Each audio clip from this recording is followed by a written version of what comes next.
Hello dear student, welcome to missile classes. आज हम लोग हिंदी इलेक्टिव के मॉडल पेपर 4 को करने वाले हैं। यानी इससे पहले हम लोगों ने मॉडल पेपर 1 से लेकर 3 को पूरा कर चुके हैं। कोई स्टूडेंट अभी तक मॉडल पेपर 1 से लेकर 3 तक नहीं देखे हैं तो सबसे पहले आप प्लेलिस्ट में जाके देख सकते हैं उन वीडियो को, ताकि आज आपको और अच्छे से समझ आए।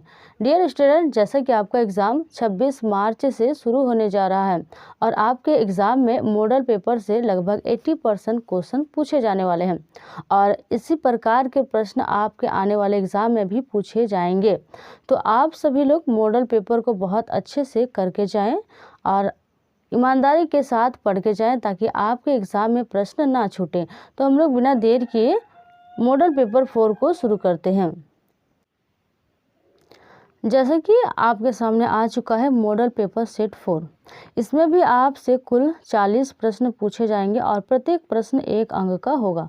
तो हम लोग शुरू करते हैं। खंड क अपठित बोध, यानी निम्नलिखित गद्यांश को ध्यानपूर्वक पढ़कर प्रश्न संख्या 1 से 4 के लिए आप सही विकल्प का चयन करें। यानी जो गद्यांश दिया है इसे आप पैसेज भी बोल सकते हैं। इसे पढ़ के आपको 4 प्रश्न मिलेंगे और 4 प्रश्न का आप उत्तर करना है आपको। तो हम लोग प्रश्न की ओर चलते हैं। प्रश्न संख्या 1, धर्म किस तक पहुंचने का साधन है? राइट आंसर हो जाएगा हमारा ऑप्शन नंबर सी, ईश्वर। धर्म किस तक पहुंचने का साधन है? ऑप्शन नंबर सी, ईश्वर। बढ़ते हैं अगले प्रश्न की ओर। अगला प्रश्न है, धर्म के प्रति अंधता कैसे मिटती है? राइट आंसर हो जाएगा ऑप्शन नंबर बी, सभी धर्मों के प्रति समान भाव से। अगले प्रश्न की ओर चलते हैं। अगले प्रश्न है, धर्म का क्षेत्र कैसे व्यापक बनता है? तो राइट आंसर हो जाएगा ऑप्शन नंबर सी, दूसरे धर्मों के प्रति भी समभाव रखने से। बढ़ते हैं अगले प्रश्न की ओर। अगला प्रश्न है, लेखक विविध धर्मों के बीच कैसे तत्वों की खोज करने का प्रयास करता है? तो क्वेश्चन नंबर 4 का राइट आंसर हो जाएगा हमारा option number D. Option number D, जो सभी में सहनशीलता की भावना विकसित करता हो। अगले प्रश्न की ओर चलते हैं। अगला प्रश्न है, इसमें भी आपको पद्यांश दिया गया है। इसे आप ध्यानपूर्वक पढ़कर जो क्वेश्चंस दिया है उसको आप कर सकते हैं। तो हम लोग डायरेक्ट क्वेश्चंस की ओर चलते हैं और 5 नंबर क्वेश्चन है हमारा, मछेरे द्वारा फेंके हुए जाल को समेटते हुए देखकर कवि को किसकी याद आती है? तो 5 नंबर का राइट आंसर हो जाएगा हमारा ऑप्शन नंबर सी, समय की याद आ जाती है। बढ़ते हैं अगले प्रश्न की ओर। अगला प्रश्न है, पहले समय की परिधि में समाहित था। तो क्वेश्चन नंबर 6 का राइट आंसर हो जाएगा ऑप्शन नंबर डी, ये सभी, यानी समाज, गांव और परिवार। बढ़ते हैं अगले प्रश्न की ओर। अगला प्रश्न है, मनुष्य दिन पर दिन होता जा रहा है। तो राइट आंसर हो जाएगा क्वेश्चन नंबर 7 का ऑप्शन नंबर ए, आत्म केंद्रित होता जा रहा है। बढ़ते हैं अगले प्रश्न की ओर। अगला प्रश्न है, मछेरे का पर्यायवाची शब्द क्या है? मछेरे का पर्यायवाची शब्द क्या है? राइट आंसर हो जाएगा ऑप्शन नंबर बी, मछुआरा। ऑप्शन नंबर बी, मछुआरा। बढ़ते हैं अगले प्रश्न की ओर। और आपके जो आने वाले एग्जाम है बिल्कुल इसी प्रकार के प्रश्न पूछे जाने वाले हैं, यानी आपको थोड़ा बहुत आइडिया हो जाएगा कि हमें पढ़ना किस प्रकार से है। तो हम लोग बढ़ते हैं खंड ख की ओर। इसमें अभिव्यक्ति और माध्यम के क्षेत्र से आपसे प्रश्न पूछे गए हैं। तो देखते हैं प्रश्न संख्या 9 की ओर। निम्नलिखित में से निम्न में कौन संचार प्रक्रिया का एक तत्व नहीं है? तो राइट आंसर हो जाएगा हमारा ऑप्शन नंबर सी, संपादन। ऑप्शन नंबर सी, संपादन। बढ़ते हैं अगले प्रश्न की ओर। अगला प्रश्न है, कक्षा में होने वाली चर्चा या विचार विमर्श किस प्रकार का संचार है? तो राइट आंसर हो जाएगा क्वेश्चन नंबर 10 का ऑप्शन नंबर ए, समूह विचार है। बढ़ते हैं अगले प्रश्न की ओर। अगला प्रश्न है, निम्न में से कौन जनसंचार का एक प्रमुख कार्य नहीं है? राइट आंसर हो जाएगा 11 नंबर का ऑप्शन नंबर बी, संपादन करना। ऑप्शन नंबर बी, संपादन करना। बढ़ते हैं अगले प्रश्न की ओर। अगला प्रश्न है, भारत में प्रकाशित होने वाले प्रथम अखबार बंगाल गजट का प्रकाशन वर्ष है, यानी किस वर्ष प्रकाशन हुआ था? राइट आंसर हो जाएगा 12 नंबर का ऑप्शन नंबर डी, 1780, यानी 1780 ईस्वी में प्रकाशन हुआ था। बढ़ते हैं अगले प्रश्न की ओर। अगला प्रश्न है, भारत में छपने वाले प्रथम हिंदी अखबार का क्या नाम है? तो 13 नंबर का हमारा राइट आंसर हो जाएगा ऑप्शन नंबर बी, उदंड मारदंड। उदंड मारदंड हमारा राइट हो जाएगा। बढ़ते हैं अगले प्रश्न की ओर। अगला प्रश्न है दूरदर्शन के कार्यक्रमों की गुणवत्ता में सुधार के लिए इंदिरा गांधी ने किस वर्ष प्रोफेसर पीसी जोशी की अध्यक्षता में एक समिति गठित की थी? तो कब की थी? राइट आंसर हो जाएगा हमारा 14 नंबर का ऑप्शन नंबर ए, 1980 को, यानी 1980 को, 1980 यानी 1980 ईस्वी में समिति गठित की थी। अगले प्रश्न की ओर आते हैं। अगला प्रश्न है निम्न में कौन सा कथन प्रिंट मीडिया की विशेषता प्रकट करता है? तो राइट आंसर हो जाएगा हमारा 15 नंबर का ऑप्शन नंबर डी, इनमें से सभी, यानी ए बी सी इनमें से सभी।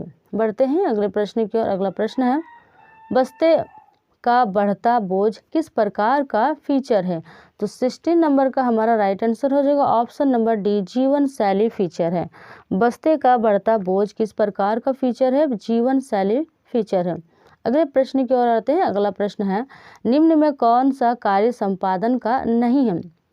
राइट आंसर हो जाएगा 17 नंबर का ऑप्शन नंबर सी, क्षेत्र से खबरें इकट्ठा करना। क्षेत्र से खबरें इकट्ठा करना, ऑप्शन नंबर सी। बढ़ते हैं अगले प्रश्न की ओर। अगला प्रश्न है निम्न में से कौन अच्छे आलेख की प्रमुख विशेषता है? यानी 18 नंबर का हमारा राइट आंसर हो जाएगा ऑप्शन नंबर डी, इनमें से सभी, ए बी और सी इनमें से सभी। बढ़ते हैं आगे की ओर। खंड ग में हम लोग पहुंच चुके हैं। इसमें पाठ्य पुस्तक से आपसे प्रश्न पूछे गए हैं, यानी आप इसे पद्यांश जो दिया है आपका ध्यानपूर्वक पढ़ के ही आप इसे प्रश्न को कर सकते हैं। तो हम लोग चलते हैं प्रश्न की ओर। प्रश्न है हमारा 19 नंबर, किस चीज़ के लिए लोग दूसरे के सामने हाथ फैलाते हैं? तो राइट आंसर हो जाएगा ऑप्शन नंबर डी, ये सभी, यानी कि 25 पैसे, एक चाय और रोटी, ऑप्शन नंबर डी राइट हो जाएगा। बढ़ते हैं अगले प्रश्न की ओर। अगला प्रश्न है प्रस्तुत पंक्तियाँ किस कविता से ली गई है? जो पद्यांश दिया था उसके बारे में बात कर रहा है। तो 20 नंबर का हमारा राइट आंसर हो जाएगा ऑप्शन नंबर ए, एक कम, जो प्रस्तुत पंक्तियाँ कविता से ली गई है। अगले प्रश्न है 21 नंबर, काव्यांश में कवि ने किन के प्रति अपनी सहानुभूति प्रकट की है? 21 नंबर का राइट आंसर हो जाएगा ऑप्शन नंबर सी, ईमानदार की सहानुभूति प्रकट की है। बढ़ते हैं अगले प्रश्न की ओर। अगला प्रश्न है आज़ादी के बाद लोग विभिन्न तरीके अपनाकर क्या बन गए हैं? तो 22 नंबर का राइट आंसर हो जाएगा ऑप्शन नंबर सी, गतिशील, ऑप्शन नंबर सी, गतिशील। बढ़ते हैं अगले प्रश्न की ओर। अगला प्रश्न है निम्नलिखित प्रश्नों के सही विकल्प का चयन करना है। तो प्रश्न है हमारा वसंत आया कविता के आधार पर बताएं कि आज मनुष्य और प्रकृति के बीच का संबंध कैसा हो गया है? तो राइट आंसर हो जाएगा ऑप्शन नंबर 23 का राइट आंसर हो जाएगा ऑप्शन नंबर डी, इनमें से कोई नहीं, यानी इनमें से कोई नहीं, ऑप्शन नंबर डी। बढ़ते हैं अगले प्रश्न की ओर। अगला प्रश्न है तोड़ो किस प्रकार की कविता है? राइट आंसर हो जाएगा 24 का ऑप्शन नंबर बी, शोक गीत प्रकार का कविता है तोड़ो। बढ़ते हैं अगले प्रश्न की ओर। अगला प्रश्न है जीवन के अंतिम मोड़ पर देवसेना द्वारा ठुकराने के पश्चात स्कंदगुप्त कौन सा व्रत लेता है? तो 25 का राइट आंसर हो जाएगा ऑप्शन नंबर बी, आजीवन अविवाहित रहने का। बढ़ते हैं अगले प्रश्न की ओर। अगला प्रश्न है कवि ने अपनी पुत्री का तर्पण किस प्रकार किया है? 26 का राइट आंसर हो जाएगा ऑप्शन नंबर ए, अपने समस्त पुनीत कर्मों को पुत्री को अर्पित कर, ऑप्शन नंबर ए हमारा राइट हो जाएगा। बढ़ते हैं अगले प्रश्न की ओर। 27 नंबर, गीत गाने दो मुझे कविता में कवि क्या संदेश देना चाहते हैं? तो राइट आंसर हो जाएगा 27 का ऑप्शन नंबर ए हमारा राइट हो जाएगा। निराशा में आशा का संचार करना चाहता है। बढ़ते हैं अगले प्रश्न की ओर। अगला प्रश्न भी आपसे ध्यानपूर्वक पढ़ के ही आप इसे प्रश्न का उत्तर कर सकते हैं, यानी 28 से 31 तक। तो बढ़ते हैं प्रश्न की ओर। अब प्रश्न है 28 नंबर, प्रस्तुत पंक्तियाँ किस लघु निबंध से ली गई है? राइट आंसर हो जाएगा 28 का ऑप्शन नंबर सी, घड़ी के पुर्जे से। बढ़ते हैं अगले प्रश्न की ओर। अगला प्रश्न है कान ढलकाकर का अर्थ है? 29 का राइट आंसर हो जाएगा ऑप्शन नंबर ए कान खोलकर, ऑप्शन नंबर ए कान खोलकर। बढ़ते हैं अगले प्रश्न की ओर। अगला प्रश्न है, लेखक ने किसका रहस्य जानने के लिए घड़ी के पुर्जे का उदाहरण दिया है? तो 30 नंबर का राइट आंसर हो जाएगा ऑप्शन नंबर बी धर्म। धर्म घड़ी के पुर्जे का उदाहरण दिया है। बढ़ते हैं अगले प्रश्न की ओर। अगला प्रश्न है 31 नंबर, उपयुक्त गद्यांश के लेखक है? तो 31 का राइट आंसर हो जाएगा ऑप्शन नंबर सी पंडित चंद्र शर्मा गुलेरी। बढ़ते हैं अगले प्रश्न की ओर। प्रश्न के सही विकल्प का चयन करें। 32 नंबर आते हैं। 32 नंबर है हमारा, रामचंद्र शुक्ल के पिताजी किस भाषा के अच्छे ज्ञाता थे? तो राइट आंसर हो जाएगा 32 का ऑप्शन नंबर ए फारसी भाषा के अच्छे ज्ञाता थे। बढ़ते हैं अगले प्रश्न की ओर। अगला प्रश्न है, प्रधानाध्यापक के एकमात्र पुत्र की आयु थी कितनी थी? 33 का राइट आंसर हो जाएगा हमारा ऑप्शन नंबर बी 8 वर्ष। बढ़ते हैं अगले प्रश्न की ओर। अगला प्रश्न है, ना आगे नाथ ना पीछे पघा का अर्थ क्या है? अर्थ क्या है? राइट आंसर हो जाएगा 34 का ऑप्शन नंबर सी कोई जिम्मेदारी ना होना। बढ़ते हैं अगले प्रश्न की ओर। अगला प्रश्न है, अफ्रो एशियाई लेखक संघ के सम्मेलन में भाग लेने वाले भारतीय प्रतिनिधि मंडल में निम्न में से कौन नहीं थे? 35 का राइट आंसर हो जाएगा हमारा option number D Ramchandra Shukla. Ramchandra Shukla नहीं थे। बढ़ते हैं अगले प्रश्न की ओर। अगला प्रश्न है, आज का कबूतर अच्छा है, कल के मोर से का क्या अर्थ है? 36 का राइट आंसर हो जाएगा ऑप्शन नंबर सी वर्तमान भविष्य से ज़्यादा महत्वपूर्ण है। बढ़ते हैं अगले प्रश्न की ओर। अगला प्रश्न है 37, सुभागी किसकी पत्नी थी? तो राइट आंसर हो जाएगा 37 का option number C Bhairav. Bhairav की पत्नी थी सुभागी। बढ़ते हैं अगले प्रश्न की ओर। अगला प्रश्न है, तुम खेल में रोते हो, यह किसका कथन है? 38 का राइट आंसर हो जाएगा हमारा option number A Ghisu. Option number A Ghisu का कथन है। बढ़ते हैं अगले प्रश्न की ओर। अगला प्रश्न है, सूरदास किस अंग से दिव्यांग था? सूरदास किस अंग से दिव्यांग था? 39 का राइट आंसर हो जाएगा हमारा ऑप्शन नंबर डी वह दृष्टिहीन था, यानी वह उसे दिखाई नहीं देता था। अगला प्रश्न है 40 नंबर हमारा प्रश्न है, सूरदास से संबंधित कौन सा कथन सही है? तो राइट आंसर हो जाएगा ऑप्शन नंबर बी सूरदास में अत्यंत जिजीविषा और संघर्ष का भाव था। ऑप्शन नंबर बी हमारा राइट हो जाएगा।